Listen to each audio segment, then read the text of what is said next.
Shri Rajeev Chandrasekhar. Sir, thank you, sir, for giving me this opportunity to speak at this historic constitutional amendment bill.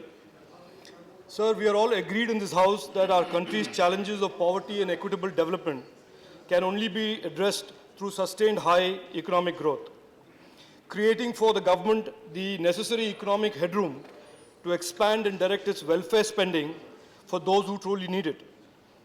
Sir, it is to this objective that growing our economy, it is this objective of growing our economy that reforms become important. And so GST is independent India's biggest indirect taxation reform. And as my senior colleague mentioned in his speech, indirect taxes impact every Indian, rich or poor, and every business, big and small. Indirect taxes, sir, form the backbone of our economic model, given the low direct taxes coverage. I disagree with him, sir, when he says indirect taxes are regressive taxes. He knows, sir, India is an outlier nation amongst other nations in terms of taxation, given our low tax GDP ratio and the low direct tax coverage.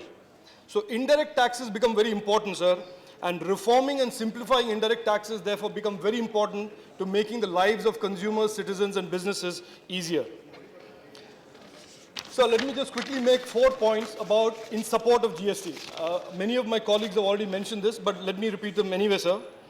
So GST, without any doubt, is a significant reform. It results, firstly, sir, in a large Indian common market.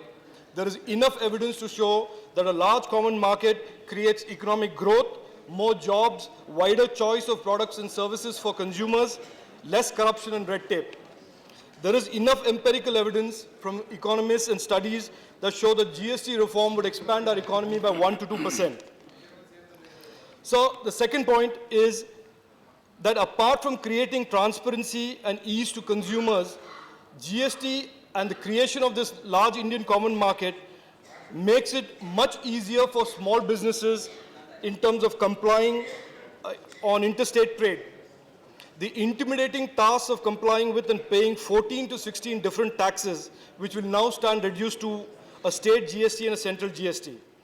This reduction in the cost of compliance will also bring down the cost and increase the ease of doing business, directly benefiting small and medium businesses. So thirdly, most importantly, GST will bring significant benefits to consumers. By reducing the cascading effects of taxes, it also reduces directly costs to consumers and producers. With reduced taxes, with reduced costs and easier compliance, will also come expansion of the tax base. With expansion of the tax base, in turn, will come increased revenues to the government for its welfare and social spending needs. So all these things finally contributing to transforming the economy to one that is more efficient, more competitive, an important criterion in a world of increasingly competitive economies. So that is why I don't quite get this point when the whole objective of GST is to make it pro-consumer. This fear of having a high GST as GST expands its coverage, in my opinion, sir, respectfully to the former finance minister, is misplaced. Fourthly, sir, the GST is also a consumer and business-friendly taxation regime because it invests heavily in technology and it addresses the core issues of corruption and evasion that has plagued taxation and tax administration for decades in our country. So these are the 4 points, sir, that make GST a truly transformational reform. So before I end, sir, I must admit, I'm a bit mystified by this recent cry of perfection and the bill being imperfect. And it is ironical, sir, and without basis for 2 broad reasons. Firstly, it is less than perfect, admittedly. But that is because it has its origins as a bill that came out of a consensus with states that are truly fearful of losing their revenues and taxation powers. It is a consensus that has driven this bill, and therefore it has some of that fear built into the bill. GST too, sir, will evolve as most taxation laws have evolved as it lays its roots and expands its coverage. So secondly, sir, this recently discovered virtue of perfection is a bit ironical and a bit rich, because I can point out in painful, embarrassing detail about the real imperfections over the last decade in legislation and policies that Parliament and governments have passed. But, sir, I will resist the temptation to do so to preserve the spirit of bipartisanship we have in the House today. So, sir, in my opinion, a less than perfect GST is better than no GST.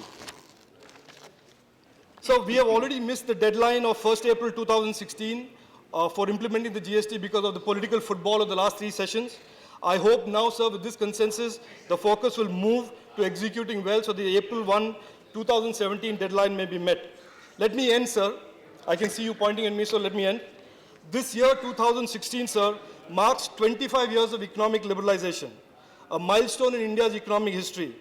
The process of unshackling our economy and benefiting consumers remains incomplete. It can only be completed with taxation reform. Questions need to be asked and answered. Where does our future lie? In a higher direct taxation and moderating indirect taxation model, or the other way around? There is much work to be done in reforming tax administration and use of tax technology to make simpler, easier and friendly taxation. Today, sir, we stand ready to take the first step in these reforms and changes by undertaking the biggest, most significant indirect taxation reform since India's independence. I congratulate all my colleagues for supporting this, sir. Thank you. Jai Hind.